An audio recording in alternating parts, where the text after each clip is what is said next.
राजधानी लखनऊ में रविवार को लोक भवन में अनुदेशकों को नियुक्ति पत्र वितरण समारोह का आयोजन किया गया। इसमें मुख्यमंत्री योगी आदित्यनाथ ने व्यावसायिक शिक्षा से विभिन्न व्यवसायों के लिए चयनित 1510 अनुदेशकों को नियुक्ति पत्र सौंपे। इनका चयन उत्तर प्रदेश अधीनस्थ सेवा चयन आयोग के द्वारा कराई गई भर्ती में हुआ। वहीं अब सीएम ने उन्हें नियुक्ति पत्र सौंपा है। इस मौके पर व्यावसायिक शिक्षा मंत्री कपिल देव अग्रवाल, कौशल विकास विभाग के प्रमुख सचिव हरिओम सहित अन्य लोग मौजूद रहे।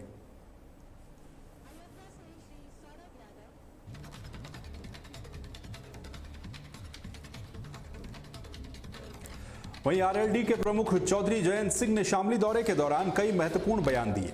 उन्होंने दावा किया कि उपराष्ट्रपति चुनाव में एनडीए की जीत होगी और विपक्ष के भी कई सांसद उनके संपर्क में हैं जो एनडीए उम्मीदवार का समर्थन करेंगे। साथ ही उन्होंने विपक्ष के वोट चोरी के आरोपों को खारिज करते हुए कहा कि चुनाव पूरी निष्पक्षता के साथ हुआ है, विपक्ष बेवजह अफवाहें फैला रहा है। चौधरी जयंत सिंह ने ट्रैक्टर और कृषि यंत्रों पर जीएसटी में राहत देने पर भी केंद्र सरकार के फैसले का स्वागत किया। इस दौरान उन्होंने अपनी निधि से 25 लाख रुपए की लागत से बने 3 खेल सेटों का भी उद्घाटन किया। छत भी है तो मौसम बाहर जैसा भी हो, बारिश हो, धूप हो, यहाँ कबड्डी में की जो है ट्रेनिंग कर सकते हैं। यहाँ कार्यक्रम भी हो सकते हैं, प्रतियोगिताएं भी हो सकती हैं। और इस गांव की परंपरा रही, मेरे बगल में रविंद्र जी खड़े हैं, ये इंटरनेशनल कबड्डी के खिलाड़ी रहे। मैं समझता हूँ कि जिस गांव में इंटरनेशनली जो खेल में इतनी प्रतिभा रही है, तो अगर पूर्व खिलाड़ी भी इसमें रुचि लेंगे तो इस गाँव से आगे भी और अच्छे खिलाड़ी विकसित होंगे। इसलिए इन सारी चीजों को सोच समझ के यहाँ निधि लगी है। 23-24 लाख रुपए मेरे।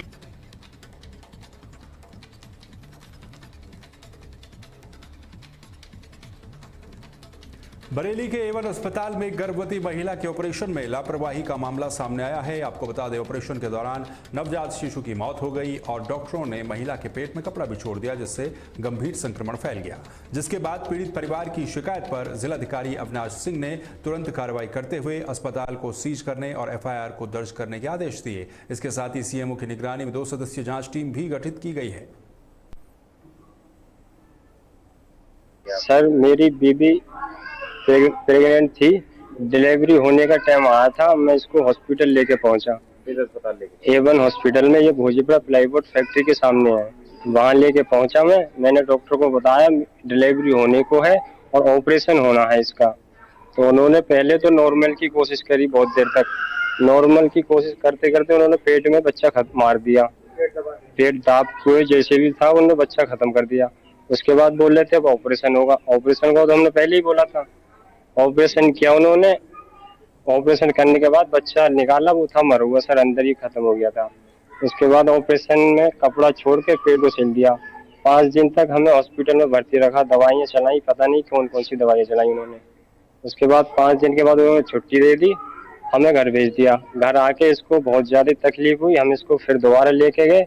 उन्होंने हमसे मना कर दिया, बोले कि अंत कहीं बड़े हॉस्पिटल में दिखाओ। हमने जांचें कराई सर, अल्ट्रासाउंड कराया, सीटी स्कैन कराया, उसमें कपड़ा आया जांचों में। ये अल्ट्रासाउंड की रिपोर्ट मेरे पास है सर, ये है, इसमें कपड़ा बताया डॉक्टरों ने।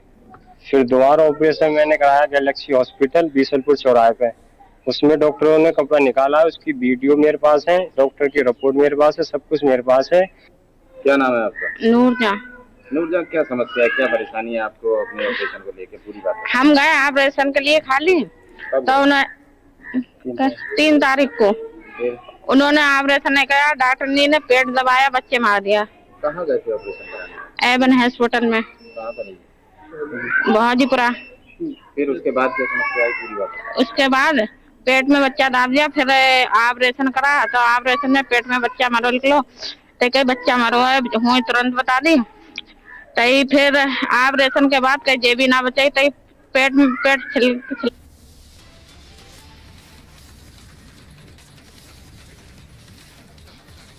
मिर्जापुर के चील थाने में तैनात सब इंस्पेक्टर अनिल ओझा ने अपने कमरे में फांसी लगाकर आत्महत्या कर ली।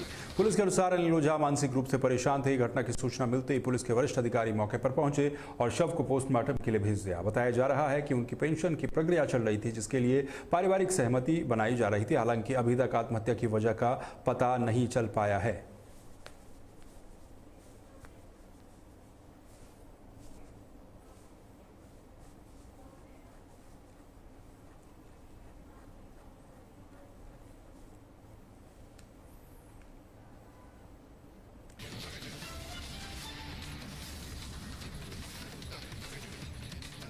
वहीं शामली के गैराना में एक युवक यमुना नदी में कूद गया। युवक की पहचान हरियाणा के पानीपत निवासी हिमांशु के रूप में हुई है।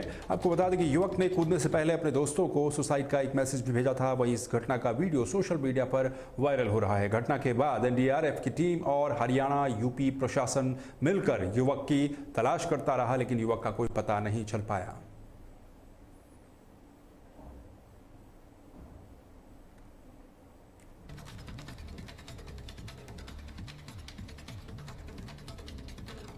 प्रतापगढ़ के पट्टी तहसील क्षेत्र में एक बीए की छात्रा के साथ हुए दुष्कर्म के मामले में कार्रवाई न होने से नाराज परिजन और ग्रामीणों ने पट्टी थाने का घेराव किया, जिसके बाद पुलिस हरकत में आई और रविवार को दुष्कर्म पीड़िता को मेडिकल परीक्षण के लिए घर से ले जाने के लिए रवाना हुई। परिजनों का कहना है कि घटना के 14 घंटे बीत जाने के बाद भी न तो पीड़िता का मेडिकल कराया गया और न ही किसी आरोपी की गिरफ्तारी की गई। परिजनों ने चेतावनी दी है कि अगर पुलिस जल्द ही कार्रवाई नहीं करती है तो वो जिला प्रशासन का घेराव करेंगे। आज दोपहर थाना पट्टी पर महिला अपराध कारित होने की सूचना पुलिस को मिली। पुलिस तत्काल मौके पर पहुंची। वहां पर पीड़िता द्वारा बताया गया कि उसकी सहेली के परिचित से उसको कुछ पैसे उधार लेने थे, जिसके लिए उपाध्यायपुर गई थी।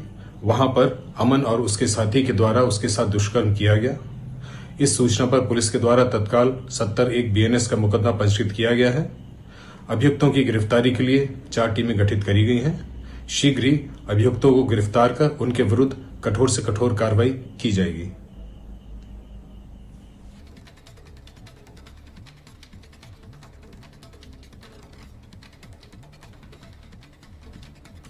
अमरोहा के शाहपुर गांव के लोगों ने पंजाब में आई आपदा के लिए राहत सामग्री जुटाकर इंसानियत की मिसाल पेश की है। ग्रामीणों ने आपसी सहयोग से खाने पीने का सामान, कपड़े और अन्य जरूरी चीजें इकट्ठा की हैं, जिसे जल्द से जल्द पंजाब भेजा जाएगा। गांव वालों का कहना है कि मुसीबत की घड़ी में देश के किसी भी हिस्से में मदद करना हर नागरिक का फर्ज भी है। इस दौरान गाँव के युवाओं से लेकर बुजुर्गों तक सभी ने इस नेक काम में बढ़ चढ़ कर हिस्सा लिया है।